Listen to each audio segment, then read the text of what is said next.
이제 시편 103편 시작하고 시편 103편 마지막 부분까지 이르게 되었는데요. 시편 103편을 통해서 우리가 생각해 본 가장 중심적인 주제가 무엇인지 기억하십니까?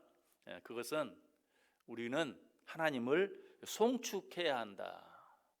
그리고 우리가 왜 하나님을 송축해야 하는가? 하나님을 송축해야 될 이유들에 대해서 생각해 보았어요. 그런데 시인은 드디어 시편 103편 마지막 부분에 이르면서 우리가 하나님을 송축해야 될 여러 가지 많은 이유들 가운데 가장 결론적인, 최종적인, 쉽게 말해서 가장 중요한 이유에 대해서 우리에게 말씀해 주고 있어요. 그 이유가 19절에 나와 있습니다. 여호와께서 그의 보좌를 하늘에 세우시고 그의 왕권으로 만유를 다스리시도다. 하나님을 송축해야 될 가장 결론적이고 중요한 이유는 그분께서 보좌를 하늘에 두시고 그 왕권으로 온 세상을 다스리시고 통치하시기 때문이다. 먼저 하나님의 보좌가 하늘에 있다는 사실만으로도 우리가 그분을 송축해야 될 이유는 충분해요. 왜냐하면 보좌가 하늘에 있다는 말은 하나님께서 하늘 아래 있는 모든 것들을 다스리실 뿐만 아니라 하늘까지도 다스리고 계신다는 의미이기 때문에, 다른 말로 하면 하늘 아래 있는 그 어떤 존재도 하나님의 보좌를 흔들 수 있는 자가 아무도 없다는 뜻이기 때문에 그래요. 현대 전쟁에 있어서 가장 중요한 것이 뭔 줄 아세요?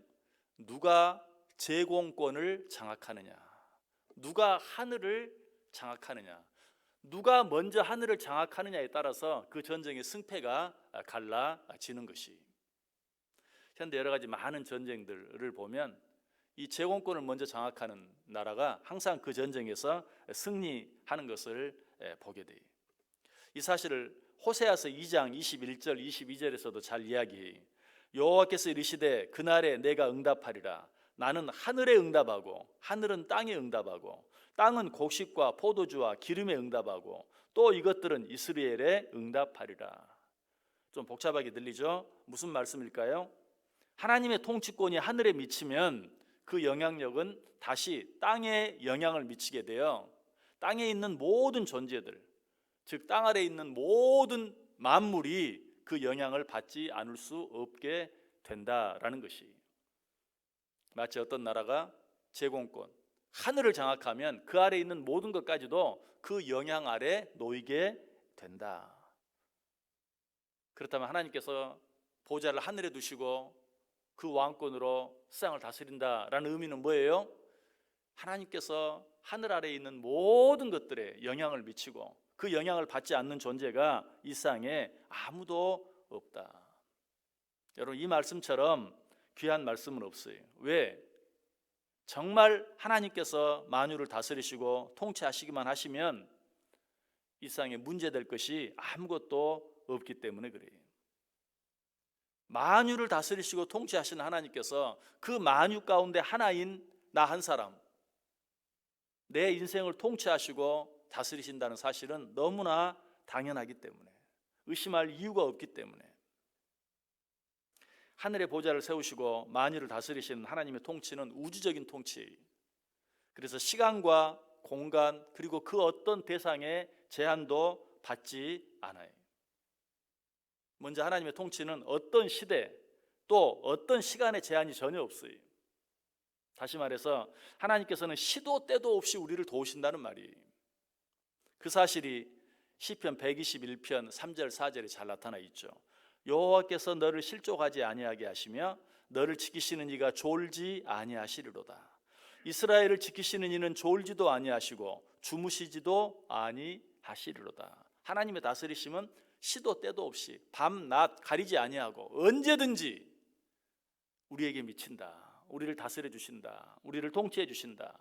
다스리신다, 통치하신다 하면 조금 내가 어떤 하나님의 어떤 제한을 받는, 제약을 받는 그런 것처럼 느껴질지 몰라요. 그러나 다스리신다, 통치하신다라는 것은 우리를 지키신다, 보호하신다, 우리와 함께 하신다, 도와주신다라는 의미, 어떤 제한을 받지 아니하시고 그 어떤 시간의 제한도 받지 아니하시고.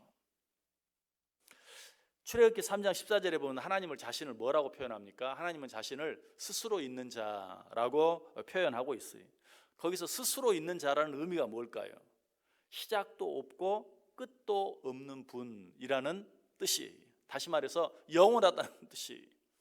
하나님이 영원하다는 것이 그저 하나님 스스로 영원히 존재한다는 것만 의미합니까? 아니, 하나님은 처음부터 끝까지 영원토록 우리와 함께 하시고 우리를 다스려 주시고 우리를 통치해 주신다라는 그런 의미. 그래서 시편 102편 27절에 보면 주는 한결 같으시고 주의 연대는 무궁하리이다. 주의 연대. 이 연대라는 말은 옛날 왕들이 쓰던 연호 같은 걸 말해요. 무슨 왕 몇 년. 그 연대가 가리키는 게 뭡니까? 그 왕이 다스리는 시기가 몇 년이나 됐는가. 어떤 왕이 무슨 왕 10년에서 끝나면 그 왕이 다스리는 통치 기간은 10년이에요. 그런데 여호와 하나님의 연대는 어떻다고요? 무궁하다. 영원토록 우리를 다스려 주신다라고 우리에게 말해주고 있어요. 세상 어떤 사람의 통치는 그것이 아무리 완벽하다 할지라도 그것이 언제 끝날지 몰라서 항상 불안해요. 정치하는 사람들 보세요. 정권이 바뀔 때마다 어느 줄에 서야 할까? 전전긍긍. 내가 어느 줄에 서야 내가 좀 더 내 정치적인 생명을 유지할 것인가? 왜? 제 아무리 힘이 있는 사람이라 할지라도 그 힘이 영원하지 않기 때문에, 언제 끝날지 모르기 때문에. 그러나 하나님의 통치를 믿는 자들은 내가 어디에 줄을 서야 하나 고민할 필요가 없어요. 하나님의 줄에 서 있기만 하면 돼요. 하나님의 줄에 서 있기만 하면 변함없이 영원토록 하나님의 다스리심과 통치를 받게 되는 것이. 이처럼 하나님의 다스리심은 그 어떤 시간의 제한이 없어요.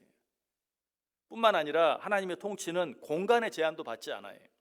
시편 135편 6절에 보면 여호와께서 그가 기뻐하시는 모든 일을 천지와 바다와 모든 깊은 데서 다 행하셨도다.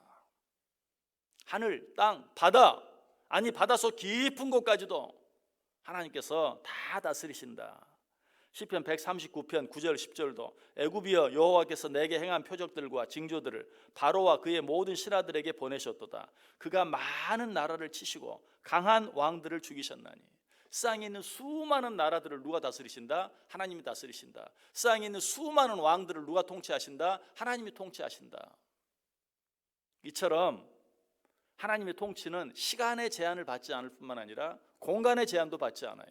그러므로 내가 지금 어디에 있는가, 내가 지구 이쪽에 있는가 반대편에 있는가, 이 나라에 있는가 저 나라에 있는가, 하늘에 있는가 바다에 있는가 전혀 구애받지 아니하고 하나님께서는 내가 어디에 있든지 나와 함께 하시고 나를 도와주신다라는 것이. 여러분, 이 하나님의 다스리심과 이 하나님의 통치하심을 믿으십니까? 우리는 이 하나님을 믿는, 보좌를 하늘에 두시고 그 안에 있는 모든 것들을 당신의 왕권으로 시간과 공간의 제한을 받지 아니하시고 다스리시고 통치하시는 하나님을 믿는 자들이 오늘 하루 어떻게 살아야 될까요? 이 하나님을 믿는 자답게 살아야 돼요.